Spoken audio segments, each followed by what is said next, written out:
Hello everybody, welcome back to speak up. আজকে আমাদের speak আপের জন্য অতি গুরুত্বপূর্ণ এবং অতি গৌরবপূর্ণ একটি দিন। কারণ আজকে আমাদের সাথে যে দুজন ব্যক্তি রয়েছে তারা শুধু স্পিক আপেরই নয় বরং কক্সবাজারের সেরা স্পিকারদের মধ্যে একজন।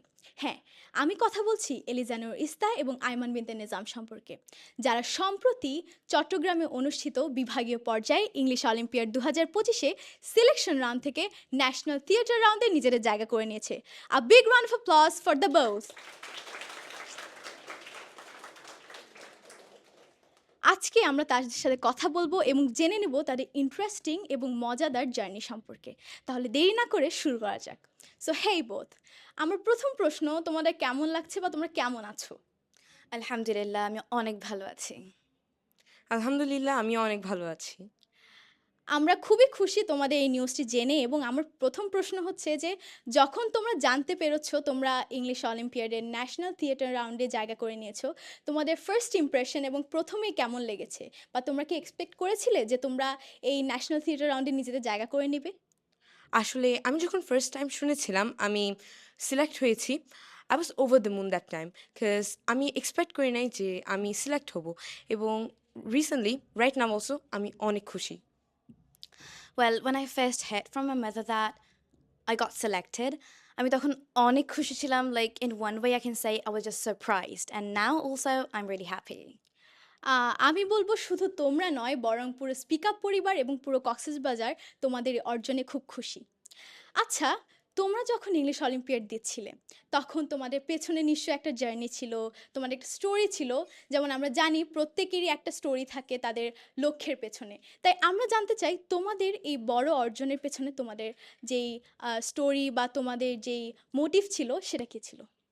আসলে আমি যখন ফার্স্ট টাইম শুনেছিলাম আমাদের ইংলিশ অলিম্পিয়াডের এই সিলেকশন রাউন্ডের টেস্টটা হবে or exam, so that time আমি কক্সেই ছিলাম, কক্সবাজারে। দ্যাট টাইম আমার মা যখন আমাকে বলেছিল, আমি তখন থেকে একটু করে প্রিপারেশন নেওয়া স্টার্ট করেছি, লাইক বেসিক, যেমন আমি স্পিক আপ থেকে যেসব গ্রামার শিখেছি, ফোনেটিক্স, আমি সেসব বারবার রিভিশন দিতে থাকি এবং বারবার পড়তে থাকি, because I was confident that এক্সামের মধ্যে প্রবাবলি এসবই পড়তে পারে। দেন আম আমার এক্সপেরিয়েন্স বলতে গেলে, আমি যখন ফার্স্ট টাইম সেখানে এক্সাম কোয়েশ্চেনটা দেখি, I was so much surprised and stunned by seeing everything is common. Like আমি অলরেডি স্পিক আপে পড়েছি এসব, যেমন ফোনেটিক্স, সেখানে অনেকগুলো কোয়েশ্চেন ছিল phonetics related.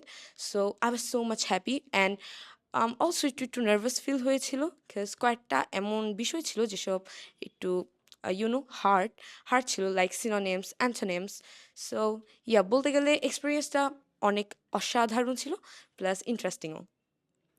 Well, you know, behind every success there is an untold story. Like that, I had an untold story. Like একটু অজানা like story ছিল আমার জার্নির পেছনে এবং আমার সাকসেসের পেছনে. Well, আমি যখন প্রিপারেশন নিচ্ছিলাম তখন আমি শিওর ছিলাম আমি পারবো, because I'm a student of Speak Up, so have taught us everything. এবং তাই হয়েছে, লাইক আমাদের এক্সামে, আমাদের অলিম্পিয়াডে অনেক কিছু লাইক কমন পড়েছে, যেগুলো আমরা লাইক স্পিক আপে পড়েছি, like grammar, phonetics, like she have sad, and there are many more things that I've got common from Speak Up and that I've practiced, and it was my dream to get selected in this English Olympiad. শুনে মনে হচ্ছে খুবই interesting একটি story ছিল, এবং তোমাদের কথাগুলো শুনে যা বুঝলাম তা হচ্ছে তোমাদের টপিক ছিল গ্রামার এবং ফোনেটিক্স নিয়ে। এই ফোনেটিক্সটি শুনে আমি আরও অবাক হয়েছি, কারণ সাধারণত পরীক্ষায় ফোনেটিক্স আসে না, বা আমরা যে ইংলিশ পরীক্ষাগুলো দিই সেখানে শুধু গ্রামার আসে কিন্তু ফোনেটিক্স আসে না। তোমাদের মুখ থেকে এই ফোনেটিক্স ওয়ার্ডটা শুনে আমার খুবই আগ্রহ জাগছে যে আসলে যখন তোমরা প্রশ্নপত্র দেখেছো যে ফোনেটিক্সও আছে, তোমাদের আসলে কেমন লেগেছে? নার্ভাস নাকি খুশি ছিলে? অফকোর্স আমি অনেক খুশি ছিলাম, বিকজ আমার অলরেডি ফোনেটিক্স শেখা, অ্যান্ড রাসুল স্যার অনেক ডেডিকেশন নিয়ে আমাদেরকে ফোনেটিক্সের কোর্সটা করিয়েছিল। সো আমি যখন ফার্স্ট টাইম দেখি, I was too much surprise, that আমি আগেও বলেছি। দেন বিকজ সাধারণত আমি যেসব স্কলারশিপ এক্সামগুলো দিয়েছি সেখানে ফোনেটিক্স রিলেটেড কোনো কোয়েশ্চেন ছিল না। সো আই থট ইংলিশ অলিম্পিয়াডেও মেবি এরকম কিছু হবে, গ্রামার বেশি থাকবে, ফোনেটিক্স একটু কম থাকবে। But when I saw most of the questions were related to phonetics, I was so much surprised and happy to see, because I'm already done and I was too much confidence that this will be okay. And yep, অনেক অসাধারণ লেগেছিল যখন দেখেছিলাম phonetics. So আমি যখন first time কোয়েশ্চেনে দেখেছিলাম যে like there are many common things that I've learned before. I was so happy that especially when I saw the phonetics, everything was related to phonetics. Like they gave a word, what is this? Then I suddenly catch that this would be this.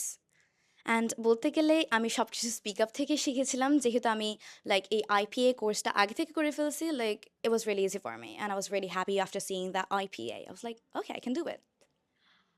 তোমাদের এই বড় অর্জনের পেছনে তোমরা আসলে কাকে কৃতিত্ব দিতে চাও বা কার প্রতি তোমরা আসলে কৃতজ্ঞ?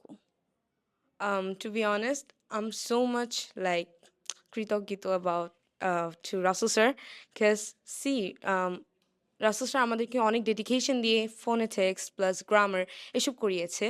সো বলতে গেলে আমি আমার কৃতজ্ঞতা প্রকাশ করতে গেলে শেষ হবে না রাসেল স্যারের প্রতি। আম, আমি অ্যাকচুয়ালি শিওর ছিলাম না যে ফোনেটিক্স কি আসবে অ্যাকচুয়ালি, এবং আমি যখন দেখেছি ফোনেটিক্স এসেছে এক্সামে, I was too much happy, because Russell sir অনেক ডেডিকেশন নিয়ে আমাদের এটা পড়িয়েছে, এবং টু বি অনেস্ট সবগুলো কমন পড়েছে যা আমরা স্পিক আপ থেকেই শিখেছি। যেমন গ্রামার, গ্রামার থেকেও অনেকগুলো স্পিক আপ থেকে রিলেটেড লাইক যেসব আমরা এখানে শিখেছি। সো বলতে গেলে এখানে রাসেল স্যার অনেক ডেডিকেশন, অনেক মোটিভেশনও আছে। স্যার আমাদের অনেক ইন্সপিরেশনও দিয়েছিল ক্লাসের সময়। So I think those help me a lot to achieve this biggest achievement. Okay, so like the person who motivated me and inspired me always is Russell sir. You know, a teacher not only teaches, he ignites fire within you. Like that, Russell sir ignited fire within me, and that's the reason I've got selected in English Olympiad. So বলতে গেলে এই IPA, এই grammar সব কিছু আমি Rasel sir থেকে শিখে গিয়েছিলাম এবং তার কারণে আমি ইংলিশ অলিম্পিয়াডে সিলেক্টেড হয়েছি। খুবই অসাধারণ ব্যাপার। শুনে বোঝা যাচ্ছে যে রাসেল স্যার এবং স্পিক আপ এর পেছনে খুবই বড় অবদান রাখে। আচ্ছা, তোমাদের কাছ থেকে জানতে চাবো যে তোমাদের সিলেকশন রাউন্ডের জন্য তোমরা যে প্রিপারেশনগুলো নিয়েছিলে সেখানে যেমন সবসময় ল্যাকিংস তো থেকেই থাকে সব কিছুতে।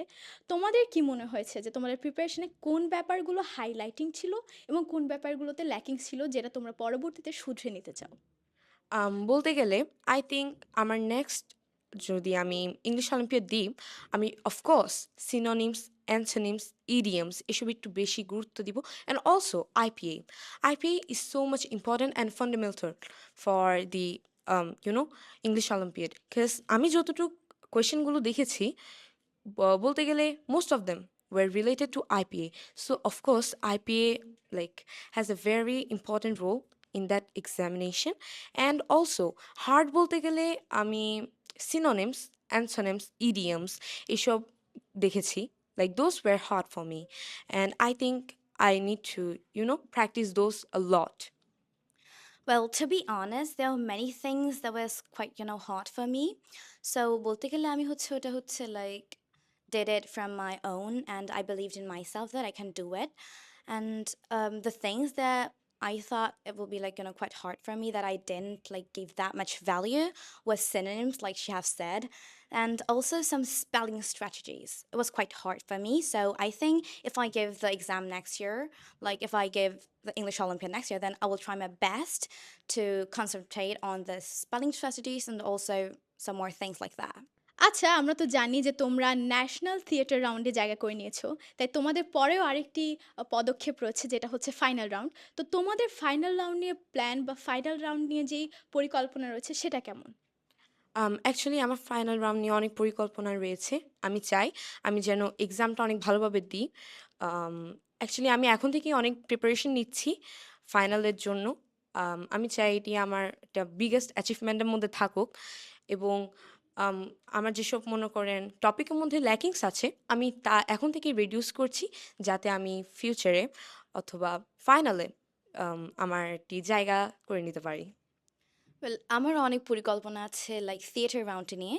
So I think I'm going to try my best to fill up the lackings, like public speaking, as I think it will be based on speaking উপর based হবে. So আমি হচ্ছে public speaking টা আরো ডেভেলপ করব, আর যেহেতু আমাদের ওখানে অনেক স্টুডেন্টদের সামনে বলতে হবে, even though I've practiced as in speaker, but I will try my best to do more better. তোমাদের দুজনকে অনেক অনেক ধন্যবাদ। তাহলে বন্ধুরা, তোমরা তো শুনেই নিলে দুজন সাকসেসফুল স্টুডেন্টের কথা। তোমরাও নিশ্চয়ই ওদের থেকে ইন্সপায়ার্ড হবে এবং নিজেদের জীবনে এই সাকসেসগুলো আনার চেষ্টা করবে। ধন্যবাদ সকলকে এবং তোমাদের সকলকে শুভকামনা তোমাদের পরের পর্ব।